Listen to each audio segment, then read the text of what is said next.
Kontake, Earth Keeper, Earth Keeper. Your feet are wet from many lands. Keep your heart clean, and you will see the unseen. Saishale, Wayakantake, carried over nations' water. Saishale. Happy Friday to you, and thanks again for joining me here at New Heart Transformation on Soma Fusion Network. I'm Farida Gipson Burtt. I'm your hostess today. I'm in a really fun-loving mood today, and I found this book. It's called Raise Your Vibration. It's by Sabrina Reber, R-E-B-E-R.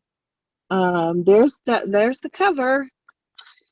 Anyway, I'm going to read from page 58. It's about relationships, because this topic is huge. And I'm primarily speaking on the relationship to oneself today. You'll have to excuse if there's any background noise. I'm not in my normal location, but I'm sure we can flow with it. Anyways, here we go. Relationships. Our most difficult relationships are our karmic relationships. These relationships are created with our soulmates specifically to assist both souls to learn their lessons and balance their misqualified energy. When the lesson is learned, the karma is cleared and the contract is fulfilled. Choosing to stay in these relationships becomes a choice. If both souls are willing to retrieve their lessons, step into a place of healing, and shift their consciousnesses, the relationship will evolve from one based on karma to one infused with the new energy of transformation.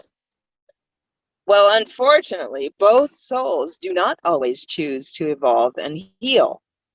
Some souls will choose to stay in the old energy where they will continue to recreate the same lessons over and over again, keeping them stuck in drama, trauma, and chaos. They will cling to their old belief systems, fears, and egos, and will refuse to open their minds to change. Sound familiar? Each one of us has the exact same potential to expand our current level of consciousness and step into greater soul advancement. But many will avoid moving forward and will get stuck in their soul lessons. It will be very important for those of us choosing to raise our vibrations to not get caught up in other people's despair, confusion, and denial. This can be very difficult to do because we care about our soulmates. However, we must respect their freedom to choose. Compassionate detachment, oh, I love that, and discernment are absolutely necessary if we plan on continuing with our own personal healing and raising of our frequencies. The one rule of all living things is our freedom of will, and many of us have given our freedom of will away. We must learn to say no when we need to, and yes when we feel it is for our highest good. Each of us must learn to stand in our own power and learn to discern what is a good investment of our time and energy. Staying involved in toxic relationships will deplete us and help and keep us from moving forward on our own soul's advancement. The only person we are responsible for is ourselves. The only person we are responsible for is ourselves. Everything outside ourselves is merely a reflection of the relationship we are having with our own inner being. We teach others how to treat us by the way we treat ourselves. So when we make ourselves of equal value and stop sacrificing our energy in order to please others, we will build a sense of personal power, keeping us to set up very strong boundaries. Now, how about that? Keeping ourselves fully anchored on the spiritual path by choosing not to get caught up in relationships that lower our vibrations. It's not selfish. It actually serves the whole of humanity. We cannot be of service to humanity if we continue to allow others to pull us down into the lower vibrational energies of confusion, chaos, denial, limited beliefs, addiction, and drama. We need to pull ourselves out of denial, be really honest with ourselves, and ask if our current relationships are based on love or fear. If they are based on fear, you will need to love yourself enough to disengage from anything that is disempowering and does not serve your highest good. This does not mean that if you have made a mistake in a relationship, you should take the easy way out and abandon it. You cannot change a negative behavior if you do not acknowledge it. So, recognize your mistakes, bringing them into your awareness so you can transcend them. All mistakes should be immediately dealt with so the imbalanced energy will not be returned to you. No, we wouldn't want that. Second time is worse. The relationships we are speaking of here are the toxic ones, where there is a split. One soul chooses to awaken and step into his or her empowerment, while the other soul chooses to stay in denial and refuses to change and accept responsibility for his or her unconscious creations. Ooh, unconscious creations. Yikes. These souls will no longer be a vibrational match and will only create continued disharmony for each other. It will be up to you to listen to your heart. Listen to your heart. Listen to your heart. Oh, yeah, that's a song. When it tells you to contract with another soul. Oh, yeah, somebody's got a problem reading. Let me start that again. I got caught up in that song. I told you I was in a mood today. Anyways, these souls will no longer be a vibrational match and will only create discontinued. Oh my gosh. I was the worst when I got picked on to read out loud because I'll read the same line over and over again. Anyway, these souls will no longer be a vibrational match and will only create continued disharmony for each other. It will be up to you to listen to your heart when it tells you your contract with another soul is complete. Phew! Yeah, that sentence is complete. The only person who can decide this is you. You have total free will to choose which relationships serve you and which ones deplete you.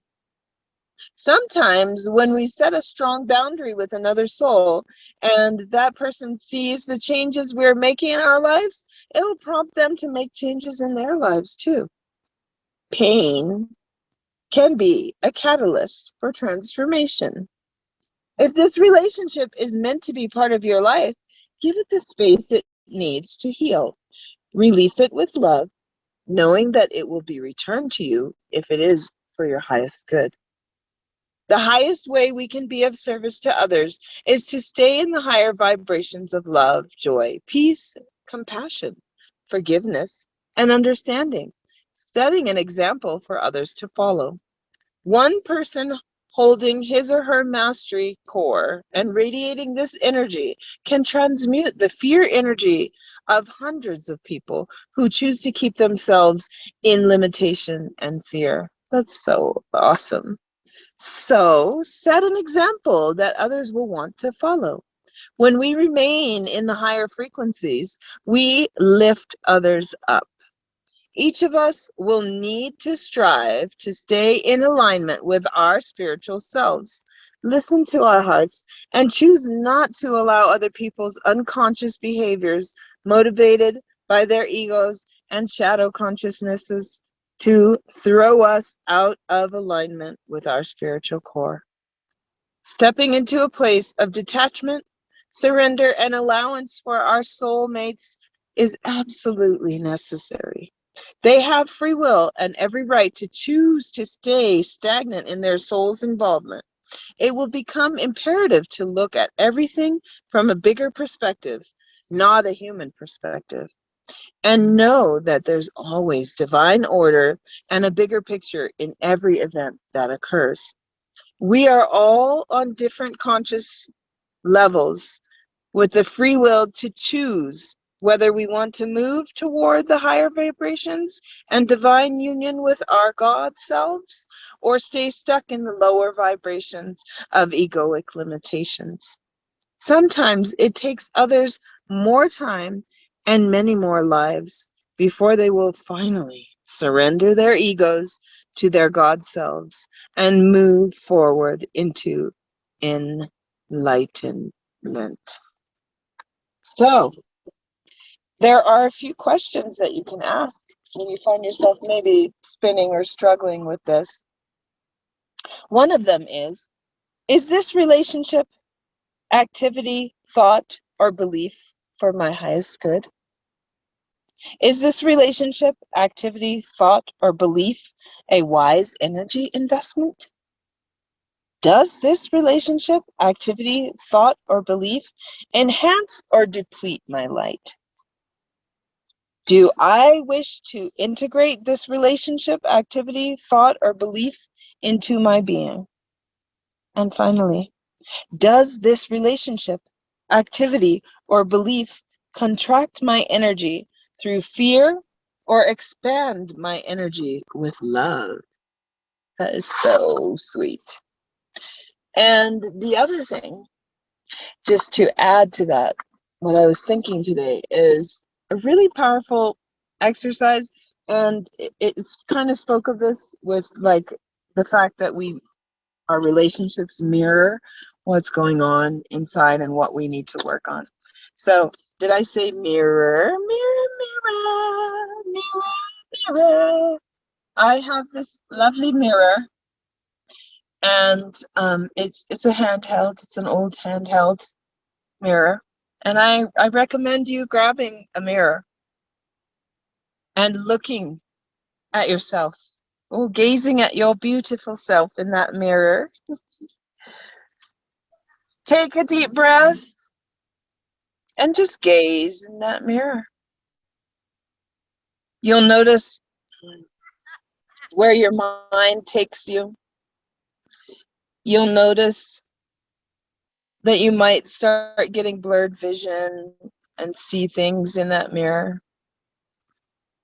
But the thing about looking in that mirror at your beautiful self is just honoring your beautiful self. And you can say, I love you and your name.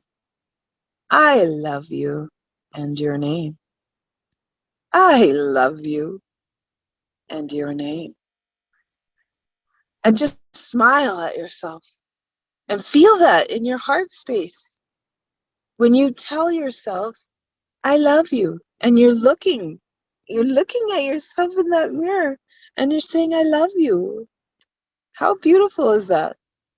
Yeah, it might hurt a little bit sometimes too. I don't know what would arise for you in that moment, but just keep doing it.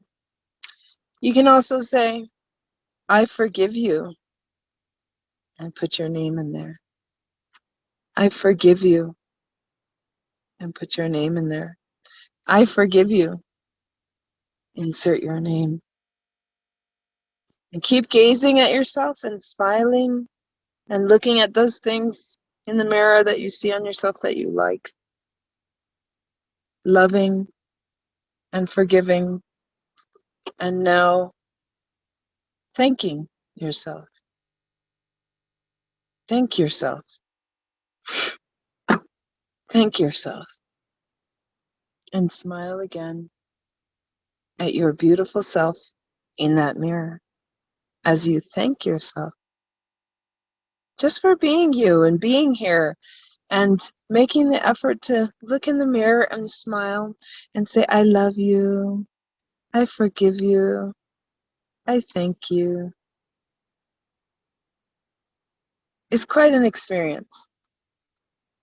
So I hope that you get a chance to enjoy that little experiment. It actually I found out a lot about myself, and I journaled after I did it, what I saw, how I felt, all those things. And so it became a practice for me. And it was a wonderful practice. So it also helped me find happiness and self-love. Once I worked through some of the things that I saw that I didn't like, or some of the things that arose that were kind of painful. So a daily practice of that meditation is super awesome. And it's very nice to do it in the quiet of the day, like maybe when you first wake up, have the mirror by your bed and just do that before you get out of bed, because that's the time of stillness, and you can enjoy that inner joy, that inner light of the morning, of the dawn time. And then just recognizing what you're releasing when you're doing that practice is super nice too. Just a time to be with yourself and just sort of relax into it. So I hope that you enjoy that practice. And my son has arrived, so I just wanted to make sure that I got on for a little moment for everybody to enjoy this mirror practice. Stay blessed, stay light, and stay easy. See you next week.